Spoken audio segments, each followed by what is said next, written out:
Sidaralun, selamat pagi. Jumpa kembali dengan saya Bukhari M. Ali dalam acara podcast Serabi Indonesia yang kali ini kita bekerja sama dengan Universitas Tuku Umar Melabuh Aceh Barat. Sidaralun, di samping saya sudah hadir Pak Profesor Dr. Jasman J. Ma'ruf, SE MBA. Beliau adalah Rektor Universitas Tuku Umar Melabuh. Selamat pagi Pak Rektor. Ya, selamat pagi. Saudara Lun, Pak Jasman ini adalah selain Rektor UTU Melabuh, beliau adalah guru besar uh, Fakultas Ekonomi Universitas Siah Kuala di bidang pemasaran, Ya, Pak Rektor ya. ya. Di Melabuh diberi tugas tambahan Betul. sebagai rektor. Sebagai rektor, Sebagai ya. rektor. Selain itu, beliau ini adalah sebenarnya juga seorang teknokrat yang pada awal-awal dulu setelah tsunami juga pernah memimpin dinas Kebudayaan. pariwisata dan kebudayaan. Juga beliau pernah menjadi pejabat Bupati Aceh Jaya, Pak. Ya, Ya, betul. sangat berpengalaman untuk mengurus pemerintahan dan kampus tentunya. Sidaralun, tapi kali ini kita akan berbicara tentang kampus Universitas Tuku Umar, Ya. di mana tema kita hari ini adalah implementasi Merdeka Belajar Kampus Merdeka Oke. sebagai upaya menurunkan prevalensi stunting berbasis agro and marine industry. Ya. Ini menarik sekali saudara. Ini Pak Jasman mencoba keluar dari zona aman, Pak ya, Ya. yang hanya berkutat di kampus, tapi ini uh, turun langsung ke lapangan, Ya. bagaimana dengan krunya. Ini kita minta penjelasan dulu apa sebetulnya implementasi Merdeka Belajar Kampus Merdeka. Silakan Pak Rektor. Oke, baik. Assalamualaikum warahmatullahi wabarakatuh. Waalaikumsalam. Eh, Pertama-tama saya ucapkan terima kasih kepada Serabi Indonesia Iya. yang telah mau bekerjasama dengan kita dalam rangka mensosialisasikan bagaimana kampus Merdeka itu memiliki peran dalam rangka menurunkan prevalensi stunting di Indonesia. Saya ingin sampaikan terlebih dahulu kepada semua para pemirsa bahwa Universitas Tuku Umar itu memiliki core produknya, pola ilmiah pokoknya adalah agro and marine industry atau industri berbasis agro dan marina. Nah, itu yang paling penting ya. Iya. Kenapa itu? Karena memang negeri kita negara agraris, negeri kita negara maritim. Maritim. Semua orang bilang begitu, semua orang ngaku begitu. Tapi mari kita buktikanlah ya, negara kita sebagai negara agraris. Makanya kita perlu banyak research, banyak pengembangan bidang ilmu kita ke agraris dan juga bidang-bidang yang berhubungan dengan kemaritiman. Nah, selama ini kita memang dari segi ini masih di belakang ya. Kita katakan kita negara agraris, tapi kita nggak bisa menunjukkan bukti bahwa kita sebagai negara agraris. Iya. Mana buktinya? Buktinya bahwa kita masih banyak impor barang-barang pertanian, ya. Itu jadi hal ya. Kemudian kita juga bukanlah negara yang pengekspor ikan terbesar kan gitu. Ini ada sesuatu yang tak beres itu. Oleh karena itu kita mungkin ya dengan mengembangkan kajian-kajian kita, riset-riset kita di bidang itu, maka ke depan tentu Universitas Indonesia ini ataupun UTU ini akan lebih ke depan dalam hal itu. Nah, dengan demikian akan menyumbang juga kepada negeri. Nah, kenapa ada industri di ujungnya? Karena kita tidak hanya menghasilkan membudidayakan ikan, tapi bagaimana mengolah ikan itu, mengekstraknya menjadi makanan, menjadi nutrisi, menjadi apa saja. Kita tidak hanya bicara mengenai bagaimana membudidayakan buah-buahan, ya, kemudian hasil-hasil tumbuhan, tanaman, tapi kita juga bicara mengenai bagaimana menurunkannya, mengekstraknya menjadi sesuatu yang lebih bermakna, lebih untuk kesehatan kita. Nah, ini basisnya. Kenapa core kita itu? Ya, di samping memang negara kita, Aceh ini juga adalah suatu provinsi yang memang basisnya adalah pertanian dan perikanan.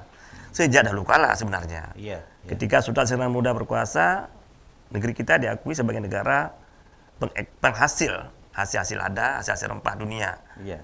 Dan Belanda pun menyerang kita gara-gara dia akan merebut kekuasaan mereka dalam rangka untuk bisa mengatur perdagangan lada di Nusantara. Nah, begitu juga dengan hasil-hasil laut dan sebagainya. Ini suatu hal yang mesti kita sadari secara historis kita. Nah, kemudian itu satu hal internal kita. Kita juga harus lihat keluar sebuah organisasi yang dianggap bermakna bagi sebuah lokasi di lingkungannya. Organisasi tersebut, apalagi universitas ya seperti kita, itu harus peka terhadap perubahan-perubahan yang ada di sekitar kita. Harus peka terhadap permasalahan yang ada di sekitar kita. Nah, banyak masalah-masalah yang kita hadapi hari-hari ini, tetapi tentu harus kita sesuaikan dengan core kita, pola ilmu pokok kita. Yang sesuai antara lain adalah stunting. Kenapa stunting? Stunting itu adalah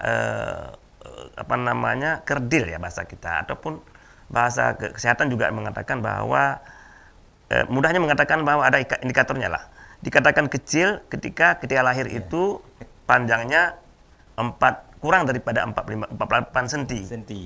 Atau beratnya kurang daripada 2,5 kg. Nah, itu bahasa jelas ya. Jadi itu, tapi tentu banyak juga orang-orang yang kita lihat sampai tua dia pendek gitu kan, tapi juga pintar, cerdas segala macam. Nah, oleh karena itu sebenarnya tidak hanya ukuran yang pendek itu, tapi juga otak ya. Pertumbuhan otak dia itu gimana? Kalau dia badannya waktu kecil lahir, dikhawatirkan otaknya juga kecil gitu.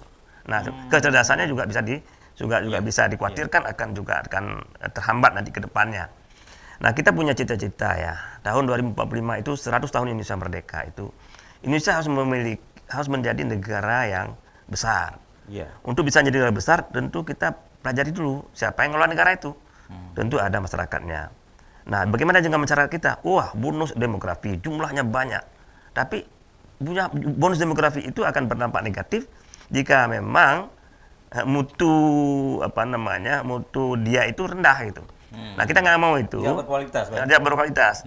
Mutu manusia itu apa aja? Bagaimana cara mencapainya? Tidak hanya melalui pendidikan. Pendidikan penting, tapi kesehatan juga penting.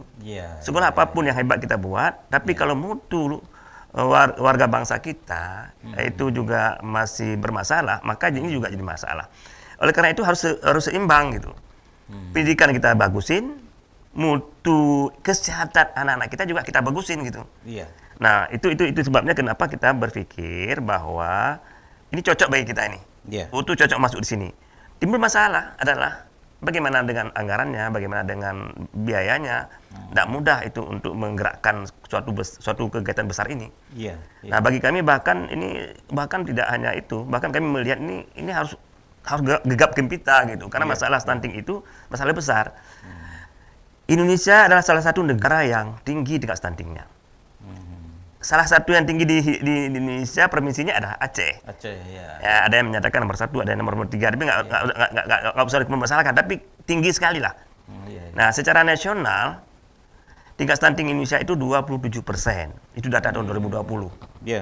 Nah, kemudian tahun 2020 juga 2019 Aceh itu tingkat stuntingnya 37%. 37%. Tinggi sekali gitu. Padahal WHO mengatakan itu nggak boleh lewat 20%. Gitu kan? Indonesia 27%, artinya jauh di atas rata-rata yang seharusnya Indonesia Aceh 37%. Nah, kalau kita lihat di kabupaten-kabupaten lagi bervariasi, bahkan ada yang 60%. Nah, gitu. Jadi ini kekhawatiran yang sangat besar kita, bagaimana menyiapkan anak-anak bangsa kita ke depan kalau memang kualitas daripada mutu dirinya secara kesehatan masih lemah. Nah, oleh karena itu kebetulan Indonesia ini ada seorang menteri yang hebat, yaitu Pak Nadiem Makarim. Nah, beliau itu punya cara yang mungkin ya sangat kontroversial, tapi itu adalah sesuatu yang hebat gitu. Nah, kita tidak hanya lagi sekarang reaktif terhadap apa yang terjadi, bahkan kita harus antisipatif apa yang terjadi. Nah, selama ini dianggap kampus-kampus itu adalah menghasilkan lulusan-lulusan yang out of date, yang kedaluarsa. Ilmunya itu sudah ketinggalan zaman dari segi industri yang berkembang begitu cepat. Betul. Industri begitu cepat berkembang. Nah, ternyata lulusan tidak mampu mengikuti perkembangan yang ada di lingkungan. Nah, oleh karena itu kita nggak bisa seperti itu lagi. Harus rombak total. Terjadilah perubahan-perubahan yang amat luar biasa di Indonesia dari segi pendidikan, terutama di kampus ini. Lahirlah apa yang disebut konsep daripada Pak Menteri kita, yaitu Merdeka Belajar Kampus Merdeka. Nah, ini oleh karena itu menjadi ruang gerak yang besar bagi kita untuk bagaimana menjadikan ini bisa wujud, terimplementasikan. Nah, kebetulan beberapa bulan yang lalu Kementerian Kemendikbud melaksanakan kompetisi. Namanya kompetisi Liga, ada Liga 1, 2, dan 3. Nah, Liga 1 itu jika kampus itu jumlah mahasiswanya di atas 18.000. Itu Liga 1. Liga 1. Utuh 7.000. Iya. Berarti dengan demikian masuk ke Liga 2 yaitu 5.000 sampai 18.000. 18.000. Nah, Utuh bersaing sama Liga 2. Liga 2, sesama Liga lalu 2. Utuh menang. Nah, lalu Utuh menang dengan anggaran 3,7 miliar dan harus habis sampai Desember. Ini yang ini. Jadi ini suatu memang gerakan besar ya. Makanya di Utuh selalu kita katakan untuk bisa agar sukses kita mencegah stunting ini, kita harus gelorakan semangat juang yang tinggi seperti yang dimiliki Tuku Umar. Kita harus perang suci melawan stunting. Nah, itu dia. Perang suci melawan stunting itu bukan main-main, artinya kita harus betul-betul gegap gempita dan harus betul punya semangat juang yang tinggi. Nah, dengan adanya tadi kemenangan dari kompetisi tersebut, nah ini ruang gerak kita sudah ada. Itu satu. Kemudian yang lain tidak hanya uang gitu. Uang nomor satu, tapi ada nomor lainnya juga yang penting adalah bagaimana regulasi pendidikan kita. Kita sudah ubah bahwa mahasiswa kita memungkinkan dia berada di luar kampus sampai 2 semester. Sekarang 1 semester kita tekankan. Berada di luar kampus 1 semester, kita hargai dia 20 SKS. Misalnya bina desa, misalnya magang. Di UTU ada unik, mungkin yang paling nggak ada. Di UTU ada namanya magang spesialis dan magang generalis. Nah, gimana bedanya? Nah, bedanya kalau magang spesialis dia akan menekuni bidang dia terus menerus. Misalnya dia mahasiswa komunikasi, dia magang di Serambi Indonesia. Nah, itu disebut dengan spesialis. Spesialis ya, jalur dia ya. Tapi kalau dia bina desa, nah itu dia magang generalis karena itu multidisiplin. Masalah desa nggak bisa diselesaikan oleh satu bidang ilmu. Harus diselesaikan oleh berbagai bidang ilmu. Disiplin ilmu. Oleh karena itu kami bebas, itu namanya disebut dengan magang generalis, itu bisa sampai 6 bulan. Kita hargai 20 SKS.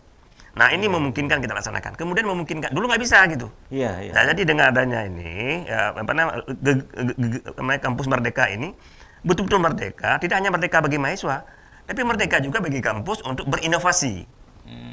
Mengembangkan sesuatu yang kira-kira bisa bermanfaat bagi negeri kita. Nah, kenapa perlu mahasiswa sampai 6 bulan di luar kampus? Nah, sebenarnya dia perlu memahami bahwa dunia ini begitu dinamis. Dunia ini begitu kompleks. Kalau dia asik di kampus saja, dia pikir dunia itu sebesar itu saja. Jadi ilmu yang dipilih dan di kitab-kitab itu, buku-buku yang dibaca itu, meskipun terbitan Amerika sekalipun, ya terbatas hanya implementasi di Amerika, dan itu sangat bisa difotokopi di Indonesia. Jadi hidup ini kompleks. Jadi jangan sampai lulusan kita itu tertahe-tahe, terheran-heran begitu di luar tamatannya, itu dia bingung gitu. Makanya di UTU kami berikan keluasan, dia boleh ngambil mata kuliah di luar prodi dia. Sampai 34 SKS. Kita bahkan sediakan bahasa Inggris sampai 20 SKS. Bidang apa saja. Kalau dia mau menekuni bahasa Inggris sampai 20 SKS, silakan aja. Nanti dia tamat, dia bahasa Inggris sudah bagus, bidang apa saja nggak ada bully. Dia boleh ngambil mata kuliah yang berhubungan dengan IT, meskipun bukan bidang dia. Nah, itu boleh ambil. Kita hargai semua itu. Jadi kita wajibkan bagi dia 110 SKS itu diselesaikan di prodinya, sisanya suka-suka. Termasuk boleh magang, termasuk boleh mengambil mata kuliah di luar prodinya, di luar fakultasnya, di luar kampus. Bahkan mahasiswa kita juga bisa kuliah sekarang, pulang di luar daripada UTU. Nah, tahun lalu juga mahasiswa luar juga UTU juga ada belajar di UTU. Tahun lalu ada 184 orang mahasiswa dari Siliwangi, mahasiswa dari dari mana-mana itu, dari UNRI, dari mana-mana juga ada kuliah di UTU secara online gitu ya. Nah, jadi itu yang ini, yang itu kebebasan yang kita lakukan. Ya, jadi banyak sekali yang nanti akan saya jelaskan tentang hal yang berhubungan dengan kampus Merdeka.